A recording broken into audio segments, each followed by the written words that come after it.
എല്ലാവർക്കും നമ്മുടെ പുതിയൊരു വിശകലനത്തിലേക്ക് സ്വാഗതം. ഇന്ന് നമ്മൾ സംസാരിക്കാൻ പോകുന്നത് കുറച്ച് ദിവസങ്ങളായി നമ്മളെയൊക്കെ ബാധിക്കുന്ന, എന്നാൽ നമ്മൾ അധികം ശ്രദ്ധിക്കാത്തൊരു കാര്യത്തെക്കുറിച്ചാണ്. നമ്മുടെ പെട്രോളിൽ 20% എഥനോൾ കലർത്തുന്ന E20 അഥവാ E20 പോളിസി. ഇതൊരു വലിയ പരിസ്ഥിതി സൗഹൃദ നീക്കമാണോ, അതോ നമ്മൾ സാധാരണക്കാരുടെ പോക്കറ്റടിക്കുന്നൊരു ഏർപ്പാടാണോ? യാതൊരു പക്ഷവുമില്ലാതെ കൃത്യമായ വസ്തുതകളുടെ അടിസ്ഥാനത്തിൽ നമുക്കിതൊന്ന് പരിശോധിക്കാം. അപ്പോൾ എങ്ങനെയാണ് നമ്മൾ ഇതിലേക്ക് കടക്കുന്നത്? ഗവൺമെന്റിന്റെ വലിയ വലിയ വാഗ്ദാനങ്ങൾ തൊട്ട് താഴെ ഗ്രൗണ്ടിൽ നമ്മുടെ സ്വന്തം വണ്ടിയുടെ എഞ്ചിൻ പണിമുടക്കുന്ന യാഥാർത്ഥ്യങ്ങൾ വരെ നമുക്ക് പടിപടിയായിട്ടൊന്ന് നോക്കാം. ആദ്യം തന്നെ ഈ പോളിസിയുടെ ഹരിത വാഗ്ദാനങ്ങൾ എന്തൊക്കെയാണെന്ന് നോക്കാം. കാരണം ദേശീയ തലത്തിൽ കേൾക്കുമ്പോൾ ഇതൊരു ഗംഭീര ഐഡിയ ആണെന്ന് നമുക്ക് തോന്നും. ഈ കണക്കുകളൊന്ന് നോക്കൂ.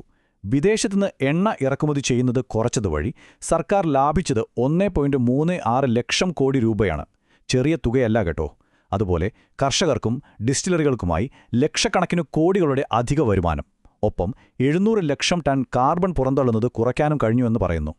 ഒറ്റനോട്ടത്തിൽ വാവ്, രാജ്യത്തിനും പ്രകൃതിക്കുമൊക്കെ വലിയ നേട്ടം തന്നെ. പക്ഷേ ഒരു സാധാരണക്കാരന്റെ കാഴ്ചപ്പാടിൽ നോക്കുമ്പോൾ ഈ കഥ അപ്പാടെ മാറും. അതെന്തുകൊണ്ടാണെന്ന് നോക്കാം. ഇനി നമുക്കിതിന്റെ പിന്നിലെ സയൻസിലേക്ക് വരാം. എങ്ങനെയാണ് ഈ E20 പെട്രോൾ നമ്മുടെ വണ്ടികൾക്ക് പണി തരുന്നതെന്ന് നോക്കാം. Society of Indian automobile manufacturers പറയുന്ന ഒരു ഞെട്ടിക്കുന്ന കണക്കുണ്ട്. ഇന്ന് നമ്മുടെ നിരത്തുകളിൽ ഓടുന്ന 90% വണ്ടികൾക്കും ഈ E20 പെട്രോൾ ഒട്ടും സപ്പോർട്ട് ചെയ്യില്ല. അതെ, വെറും 10% പുതിയ വാഹനങ്ങൾക്ക് മാത്രമേ ഈ മാറ്റം ഉൾക്കൊള്ളാൻ പറ്റൂ. നമ്മൾ എത്ര പേർക്ക് ഈ കാര്യം അറിയാമല്ലേ? എന്താണിതിന് കാരണം? സത്യത്തിലെ എഥനോളിന് ഹൈഗ്രോസ്കോപ്പിക് എന്ന് പറയുന്ന ഒരു സ്വഭാവമുണ്ട്.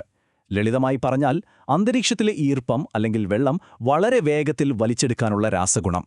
അപ്പോൾ സംഭവിക്കുന്ന എന്താന്ന് വെച്ചാൽ, വണ്ടിയുടെ ടാങ്കിൽ കിടക്കുന്ന എഥനോൾ ഒരു വലിയ സ്പോഞ്ച് പോലെ പ്രവർത്തിച്ച് കാറ്റിലെ വെള്ളം മുഴുവൻ നേരിട്ട് വലിച്ചെടുക്കും. ഇത് ശരിക്കും വലിയൊരു പ്രശ്നത്തിലേക്കാണ് നമ്മളെ കൊണ്ടെത്തിക്കുന്നത്. ഫേസ് സെപ്പറേഷൻ എന്നാണിതിന് പറയുക. നമ്മൾ വണ്ടി അധികം ഓടിക്കാതെ വെറുതെ ഇട്ടാൽ ഈ എഥനോൾ വലിച്ചെടുത്ത വെള്ളവും പെട്രോളും തമ്മിൽ വേർതിരിയും.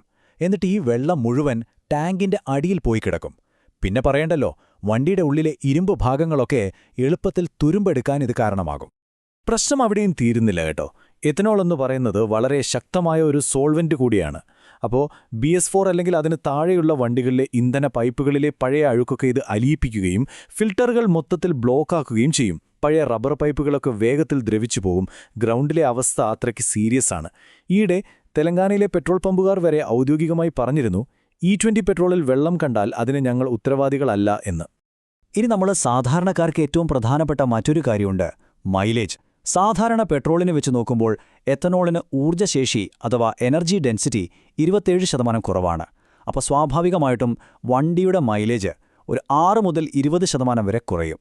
അതായത് നമ്മൾ അറിയാതെ തന്നെ നമ്മുടെ പോക്കറ്റിൽ നിന്ന് കാശ് ചോർന്നു പോകുന്ന അവസ്ഥ. ശരി, എഞ്ചിന് കേടുപാടുകൾ വരുന്നുവെന്ന് മനസ്സിലായി. ഈ തകരാറുകൾ നമ്മുടെ സാമ്പത്തിക നിലയെ എങ്ങനെയാണ് തകർക്കുന്നതെന്ന് നോക്കാം. വാറണ്ടിയുടെയും ഇൻഷുറൻസിന്റെയുമൊക്കെ കാര്യം എന്താകും? പഴയ വണ്ടികളുടെ യൂസർ മാനുവൽ എടുത്തു നോക്കിയാൽ അതിൽ വളരെ വ്യക്തമായി പറഞ്ഞിട്ടുണ്ട്, E20 ഉപയോഗിച്ചാൽ വാറണ്ടി പോകുമെന്ന്. ഇന്ധനം വിതരണം ചെയ്യുന്ന മാനദണ്ഡങ്ങളും വാഹനങ്ങളുടെ എഞ്ചിൻ രൂപകൽപ്പനയും തമ്മിൽ വലിയ പൊരുത്തക്കേടുകളുണ്ട്. ഇനി ഇൻഷുറൻസ് കമ്പനികളുടെ അടുത്തേക്ക് പോയാലോ? ഇന്ധനം മാറിയതുകൊണ്ടുള്ള തകരാറുകളെല്ലാം കടുത്ത അശ്രദ്ധയായിട്ടാണ് അവർ കണക്കാക്കുന്നത്. അതുകൊണ്ട് ക്ലെയിം കിട്ടില്ല. ചുരുക്കത്തിൽ, എഞ്ചിൻ പണി വന്നാൽ അത് നന്നാക്കാനുള്ള മുഴുവൻ കാശും നമ്മൾ തന്നെ കൊടുക്കണം. എന്നാൽ സർക്കാർ പറയുന്നത് എന്താണെന്നറിയാമോ? ഇത്തരം മെക്കാനിക്കൽ പ്രശ്നങ്ങൾ നമ്മുടെ ഡ്രൈവിംഗ് രീതി ശരിയല്ലാത്തതുകൊണ്ടാണെന്നാണ്. ഈ സാഹചര്യത്തിലാണ് ഇപ്പോൾ സുപ്രീം കോടതിയിൽ ചില പൊതു താൽപര്യ ഹർജികൾ എത്തിയിരിക്കുന്നത്. ഉപഭോക്താക്കൾ എന്ന നിലയിൽ നമ്മൾ വാങ്ങുന്ന പെട്രോൾ ഏതാണെന്നറിയാൻ നമുക്ക് അവകാശമുണ്ട്. പഴയ വണ്ടികളുള്ളവർക്ക് പമ്പുകളിൽ സാധാരണ പെട്രോൾ അടിക്കാനുള്ള ഓപ്ഷൻ ഇല്ല എന്നത് അടിസ്ഥാന ഉപഭോക്തൃ അവകാശങ്ങളുടെ ലംഘനമാണെന്നാണ് ഹർജിക്കാർ ചൂണ്ടിക്കാണിക്കുന്നത്.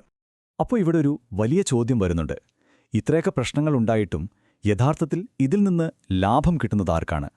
ഇതിന് പിന്നിലെ സാമ്പത്തിക ആരോപണങ്ങളെക്കുറിച്ച് ലഭ്യമായ വിവരങ്ങൾ വെച്ച് നമുക്കൊന്ന് പരിശോധിക്കാം. ഈ ടൈം ലൈൻ ഒന്ന് ശ്രദ്ധിച്ചേ. ലോകമെമ്പാടുമുള്ള മാനദണ്ഡങ്ങളനുസരിച്ച് 2030 നടപ്പിലാക്കേണ്ടിയിരുന്ന ഒരു കാര്യമാണ് ഈ 20 നയം. എന്നാൽ യാതൊരു അടിസ്ഥാന സൗകര്യങ്ങളുമില്ലാതെ സർക്കാർ ഇത് 2025 ധൃതി പിടിച്ചു മാറ്റി. എന്തിനാണ് ഈ അമിതവേഗം?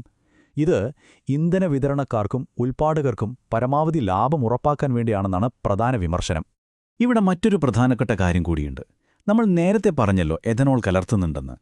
1 ലിറ്റർ എഥനോൾ ഉണ്ടാക്കാൻ ചെലവ് വെറും 55 മുതൽ 60 രൂപ വരെയാണ്.